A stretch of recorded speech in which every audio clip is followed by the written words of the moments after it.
മൗത്തുമായി enter ചെയ്യുന്ന food നമ്മുടെ ഈസോഫാഗസുമായി നമ്മുടെ സ്റ്റൊമക്കിലേക്ക് എത്തുന്നു. ഇതിനു വേണ്ടി നമ്മളെ സഹായിക്കുന്ന ഒരു മൂവ്മെൻ്റ് ആണ് പെരിസ്റ്റാൾസിസ് എന്ന് പറയുന്നത്.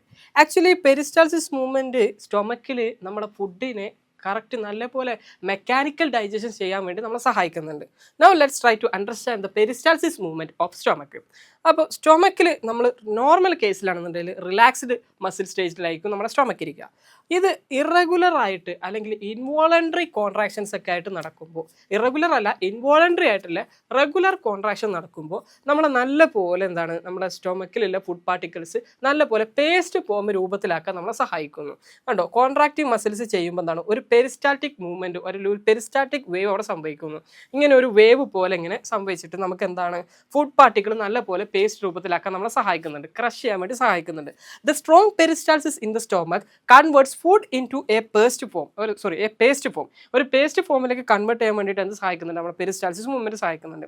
ഇതുമായിട്ട് ബന്ധപ്പെട്ട് തന്നെ അടുത്തൊരു ടേമാണ് സർക്കുലർ മസിൽ എന്ന് പറയുന്നത്. ഇത് കണ്ടോ, ഇവിടെ എല്ലാം ഒരു സ്റ്റാർട്ടിംഗ് പോയിന്റ്, നമ്മൾ സ്റ്റൊമക്കിന്റെ ഒരു എൻഡിംഗ് പോയിന്റ് നമ്മൾ വിളിക്കുന്ന പേരാണ് അതായത് സർക്കുലർ മസിൽ എന്ന് പറയുന്നത്. ഈ സർക്കുലർ മസിൽ എന്തിനാ സഹായിക്കാന്ന് വെച്ച് കഴിഞ്ഞാൽ the circular muscles of the stomach retain food in the stomach for ample time. അതായത് കറക്റ്റ് ഡൈജഷൻ, പ്രോപ്പറായിട്ട് ഡൈജഷൻ നടക്കുന്നുണ്ടെങ്കിൽ ഒരു ഇത്ര സമയം നമ്മുടെ വയറ്റിൽ ഇത് കിടക്കണം, എന്നാലേ കറക്റ്റ് ഡൈജഷൻ നടക്കുകയുള്ളൂ, പ്രോപ്പറായിട്ട് ബ്രേക്ക് ഡൗൺ നടക്കുകയുള്ളൂ, സിംപിൾ ഫോംസിലേക്ക് കൺവേർഷൻ നടക്കുകയുള്ളൂ. അപ്പോൾ അതിന് വേണ്ടിയിട്ട് ഒരു ഇത്ര സമയത്ത് കിടക്കണം എന്നുള്ളതിന് വേണ്ടിയിട്ട് നമ്മളെ സ്റ്റൊമക്കിൽ ഫുഡ് റീറ്റെയിൻ ചെയ്യണം.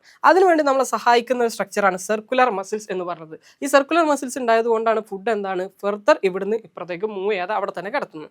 ഇനി അതുമായിട്ട് ബന്ധപ്പെട്ട് ഇനി ഫുഡ് ഇവിടുന്ന് കഴിഞ്ഞ് കഴിഞ്ഞാൽ നമുക്ക് സ്മോൾ ഇൻറ്റസ്റ്റൈനിലേക്ക് എത്തുന്നു. ഈ സ്മോൾ ഇൻറ്റസ്റ്റൈനിൽ ഇനി എന്താ സംഭവിക്കുന്നത് നമുക്ക് നോക്കാം. സ്മോൾ ഇൻറ്റസ്റ്റൈനിൽ രണ്ട് കാര്യങ്ങളാണ് നമ്മളെ സഹായിക്കുന്നത്, ഫുഡിൻ്റെ ഡൈജഷന് വേണ്ടി ഹെൽപ്പ് ചെയ്യുന്നത്. ഒന്ന് സ്മോൾ ഇൻറ്റസ്റ്റൈൻ്റെ സെഗ്മെൻറ്റേഷനും, രണ്ട് പെരിസ്റ്റാൾസിസ് മൂവ്മെൻറ്റും. എങ്ങനെയാണ് ഇവ സഹായിക്കുന്നത് നമുക്ക് നോക്കാം. Help to facilitate the movement of food and mix food with digestive juices. അതായത് ഡൈജസ്റ്റീവ് ജ്യൂസസ് കൂടെയൊക്കെ കറക്റ്റ് എൻസൈംസ് ഒക്കെ വെച്ചിട്ട് നമുക്ക് ബ്രേക്ക് ഡൗൺ ചെയ്യാൻ വേണ്ടിയിട്ട് നമ്മളെ സഹായിക്കുന്ന ആരാണ്, ഈ സെഗ്മെൻറ്റേഷനും ഈ പെരിസ്റ്റാൾസിസ് മൂവ്മെൻറ്റുമാണ്. ഓക്കെ, ഇനി എന്താണ് സെഗ്മെന്റേഷൻ അഥവാ എന്താണ് പെരിസ്റ്റാൾസിസ് എന്ന് നോക്കാം. സെഗ്മെന്റേഷൻ എന്ന് പറഞ്ഞാൽ ഓരോ സെഗ്മെന്റുകളായിട്ട് നിൽക്കുന്ന ആ ഒരു സ്ട്രക്ചറിനെ വിളിക്കുന്ന പേരാണ് സെഗ്മെന്റേഷൻ എന്ന് പറയുന്നത്. ഒരുപാട് സെഗ്മെന്റ് പോലെയാണ് നമ്മളെ ഒരു സ്മോൾ ഇൻറ്റസ്റ്റൈൻ കിടക്കുക, അല്ലാതെ ഒരു സിംഗുലാർ ലോങ് സിലിണ്ട്രിക്കൽ ട്യൂബ് പോലെയല്ല, സെഗ്മെന്റഡ് ആയിട്ടുള്ള ട്യൂബുകൾ പോലെയാണ് ഇത് കിടക്കുന്നത്. ഇനി അടുത്താണ് പെരിസ്റ്റാൾസിസ് എന്ന് പറഞ്ഞാൽ നമ്മൾ നേരത്തെ പഠിച്ച പോലെ തന്നെ റെഗുലർ ആയിട്ടുള്ള ഇൻവോളണ്ടറി മൂവ്മെന്റ്സ് ആണ്. നമുക്ക് ഗ്ലോബ്യൂൾസ് പോലത്തെ ഇങ്ങനെ ഫുഡ് കിട്ടുന്ന ആ ഒരു മൂവ്മെന്റ്സിന് വിളിക്കുന്ന പേരാണ് പെരിസ്റ്റാൾസിസ് എന്ന് പറയുന്നത്. ഇത് രണ്ടും ഉള്ളത് കൊണ്ടാണ് നമുക്ക് ഫുഡിന് നല്ലപോലെ മിക്സ് ഒക്കെ ചെയ്തിട്ട് നല്ലപോലെ മിക്സ് ചെയ്ത് നമുക്ക് നല്ല പേസ്റ്റ് രൂപത്തിൽ നമുക്ക് ആക്കാൻ പറ്റും. ഇത് നമുക്ക് മാക്സിമം അബ്സോർപ്ഷന് വേണ്ടിയിട്ടൊക്കെ ഇത് സഹായിക്കുന്നുണ്ട്.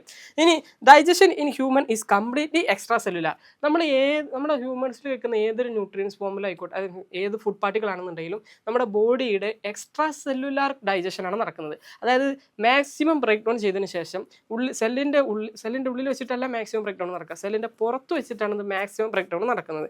And hence it is known as digestion in humans is completely extra cellular എന്ന് പറഞ്ഞിട്ടുള്ളത്. ഇനി അടുത്തത് completion of digestion absorption of simple nutrients mainly takes place in small intestine. Digestion complete ചെയ്യുന്നതും അബ്സോർപ്ഷൻ സംഭവിക്കുന്നതും എവിടെ വെച്ചിട്ടാണ്, സ്മോൾ ഇൻറ്റസ്റ്റൈനിൽ വെച്ചിട്ടാണ്. ഇതിനു വേണ്ടി സ്മോൾ ഇൻറ്റസ്റ്റൈനെ സഹായിക്കുന്ന ഒരു സ്പെഷ്യലൈസ്ഡുള്ള സ്ട്രക്ചർ ഉണ്ട്, അതിന് വിളിക്കുന്ന പേരാണ് വില്ലേ എന്ന് പറയുന്നത്. ഇനി സ്മോൾ ഇൻറ്റസ്റ്റൈൻ്റെ കുറച്ച് ജനറൽ ഫീച്ചേഴ്സ് എന്തൊക്കെയാണെന്ന് നോക്കാം. The small intestine is a long coiled muscular tube that is around 6 meters long, around 6 meter നീളമുണ്ട്. And 2.5 centimeters in diameter. 2.5 centimeter diameter ഉള്ളൂ, പക്ഷേ 6 മീറ്റർ ലോങ് ആയിട്ടുള്ള ഹൈലി കോൾഡ് ആയിട്ടുള്ള ഒരു ട്യൂബാണ് എന്തെന്ന് പറയുന്നത്, സ്മോൾ ഇൻറ്റസ്റ്റൈൻ എന്ന് പറയുന്നത്. സ്മോൾ ഇൻറ്റസ്റ്റൈൻ എന്താണ്, സെഗ്മെന്റഡ് ആയിട്ടാണ് സ്മോൾ ഇൻറ്റസ്റ്റൈൻ കാണുന്നത്. Duodenum is the initial part. നമ്മുടെ SCERT ടെക്സ്റ്റ് ബുക്കിൽ ഇതിൻ്റെ initial part, small ഇൻറ്റസ്റ്റൈൻ്റെ initial part എന്താണെന്ന് മാത്രമേ ചെയ്തിട്ടുള്ളൂ. ഡുവോഡനാണ് ഇനീഷ്യൽ പാർട്ട് സ്മോൾ ഇൻറ്റസ്റ്റൈൻ്റെ. ഇനി ഇതിനു വേണ്ടി നമ്മൾ നേരത്തെ പറഞ്ഞു സ്മോൾ ഇൻറ്റസ്റ്റൈനിൽ വെച്ചിട്ടാണ് അബ്സോർപ്ഷൻ സംഭവിക്കുക എന്ന് പറഞ്ഞു. ഈ അബ്സോർപ്ഷന് വേണ്ടിയിട്ട് നമ്മളെ സഹായിക്കുന്ന ഒരു സ്ട്രക്ചറാണ് വില്ലൈ എന്ന് പറയുന്നത്. എന്താണ് വില്ലൈ എന്നുള്ളത് നമുക്ക് നോക്കാം. Finger like projections that are found through out the inner wall of small intestine is known as villi. ഇത് കണ്ടോ, സ്മോൾ ഇൻറ്റസ്റ്റൈൻ ഉള്ളിലേക്ക് നോക്കുകയാണെന്നുണ്ടെങ്കിൽ ഒരു സ്മോൾ ഇൻറ്റസ്റ്റൈൻ ട്യൂബിൻ്റെ ഒരു സ്ട്രക്ചർ നമ്മൾ അതെടുത്ത് നോക്കിയപ്പോൾ അതിൻ്റെ ഉള്ളിൽ ഇതുപോലെ ഒരുപാട് ഫിംഗർ ലൈക്ക് ഇങ്ങനെ പ്രൊജക്ഷൻസ് നിൽക്കുന്നുണ്ട്. നമ്മൾ ബഡ്സുകളൊക്കെ ഇങ്ങനെ കുത്തി വെച്ച പോലെ തന്നെ ഒരു സ്ട്രക്ചർ. ഈ ഒരു സ്ട്രക്ചറിനെ വിളിക്കുന്ന പേരാണ് വില്ലൈ എന്ന് പറയുന്നത്. ഇതെന്തിനാ ഹെൽപ്പ് ചെയ്യുന്നതെന്ന് വെച്ചാൽ These increase the surface area of absorption in the small intestine by many folds. അതായത് സ്മോൾ ഇൻറ്റസ്റ്റൈനിൽ സർഫസ് ഏരിയ കൂടുന്തോറും നമുക്ക് എന്താണ് അബ്സോർപ്ഷനിലെ ഇത് കൂടും, അബ്സോർപ്ഷൻ കപ്പാസിറ്റി കൂടും. അത്തരത്തിൽ അബ്സോർപ്ഷൻ കപ്പാസിറ്റി കൂട്ടാൻ വേണ്ടിയിട്ട് നമുക്ക് സർഫസ് ഏരിയ ഇൻക്രീസ് ചെയ്യാൻ വേണ്ടി സഹായിക്കുന്ന ഒരു സ്ട്രക്ചറാണ് ഇത് എന്ന് പറഞ്ഞത്, ഏത് വില്ലൈ എന്ന് പറഞ്ഞിട്ടുള്ളത്. ഇനി it mainly includes a single layer of epithelial cells, ഒരു സിംഗിൾ ലെയർ ഓഫ് എപ്പിത്തീലിയൽ സെല്ലും അതുപോലെ തന്നെ network of blood capillaries and a lacteal. Lacteal എന്ന് പറഞ്ഞുള്ളത് ഒരു ലിംഫാണ്. ഇനി അതുമായിട്ട് ബന്ധപ്പെട്ട് ഡീറ്റെയിൽ ആയിട്ട് നമുക്ക് നോക്കാം എന്ത് സംഭവിക്കുന്നത്. ഇപ്പോൾ വില്ലസിൻ്റെ ഡീറ്റെയിൽ ആയിട്ടുള്ള സ്ട്രക്ചർ നമുക്ക് നോക്കാം. വില്ലസ് എന്ന് പറഞ്ഞാൽ നമുക്ക് നോക്കി, അത് വില്ലസിൽ നേരത്തെ എന്തൊക്കെയുള്ളതെന്ന് നമ്മൾ പറഞ്ഞു, അതിൽ ഓരോന്ന് നമ്മൾ ഡീറ്റെയിൽ ആയിട്ട് നോക്കും. It is a single layered epithelial cells, the primary surface for the absorption of nutrients. Primary surface of absorption എന്ന് പറഞ്ഞാൽ ഏതാണ്? ഈ സിംഗിൾ ലെയർ ആയിട്ടുള്ള എപ്പിത്തീലിയൽ സെൽ കൊണ്ട് ഉണ്ടാക്കിയിട്ടുള്ള ഒരു സിംഗിൾ ലെയർ ആണ്. പിന്നെ ഇതിനകത്ത് ഉണ്ടോ single layer of epithelial cells. പിന്നെ ഇതിനകത്ത് എന്താണ് ഒരുപാട് ബ്ലഡ് കാപ്പിലറീസ് എന്ന് പറഞ്ഞു. എന്താണ് ബ്ലഡ് കാപ്പിലറീസ്? എന്തിനാണ് നമ്മൾ സഹായിക്കുന്നത്? A branch of artery enters the villus and forms the blood capillaries. They unite to form vein and leaves the villus, absorb glucose, fructose, galactose and amino acids. ഒരു ആർട്ടറിയുടെ branch വില്ലസിൻ്റെ ഉള്ളിലേക്ക് കയറും, കണ്ടോ, അത് പുറത്തേക്ക് പിന്നെ വെയിൻ ആയിട്ട് പോവുകയും ചെയ്യും. അപ്പോൾ ഇവിടെ ഒരുപാട് ബ്ലഡ് കാപ്പിലറീസ് കണക്ട് ചെയ്യുന്നുണ്ട്. ഇത് വെച്ചിട്ട് നമുക്ക് എന്തിനാ ഹെൽപ്പ് ചെയ്യാന്ന്? They help to absorb glucose, fructose, galactose and amino acids. Glucose ആയിക്കോട്ടെ, ഫ്രക്ടോസ് ആയിക്കോട്ടെ, ഗാലക്ടോസ് ആയിക്കോട്ടെ, അമിനോ ആസിഡ്സ്, ഇത്തരത്തിലുള്ള ഈ കോമ്പണൻസുകളൊക്കെ അബ്സോർപ്ഷന് വേണ്ടിയിട്ട് ആര് സഹായിക്കുന്നുണ്ട്? നമ്മളെ കാപ്പിലറീസ് ഡയറക്റ്റ് ആയിട്ടാണ് ഇത് അബ്സോർബ് ചെയ്യുന്നത്. കണ്ടോ, ഒരു ആർട്ടറി കയറി ആർട്ടറി പുറത്തേക്ക് ഇറങ്ങുന്നത് വെയിന് പോലെ ആയിട്ടാണ് പുറത്തേക്ക് ഇറങ്ങുന്നത്. അതിനെ കണക്ഷൻ ചെയ്തിട്ട് ഒരുപാട് കാപ്പിലറീസ്, സ്മോൾ മൈന്യൂട്ട് ആയിട്ടുള്ള ബ്ലഡ് കാപ്പിലറീസും ഉണ്ട്. ഇനി അടുത്താണ് ലാക്റ്റിയൽ എന്ന് പറയുന്നത്. Lacteal the branch of a lymph vessel absorbs fatty acids and glycerol into its lymph. അതായത് ലാക്റ്റിയൽ എന്ന് പറഞ്ഞാൽ ഒരു ലിംഫ് വെസലാണ്.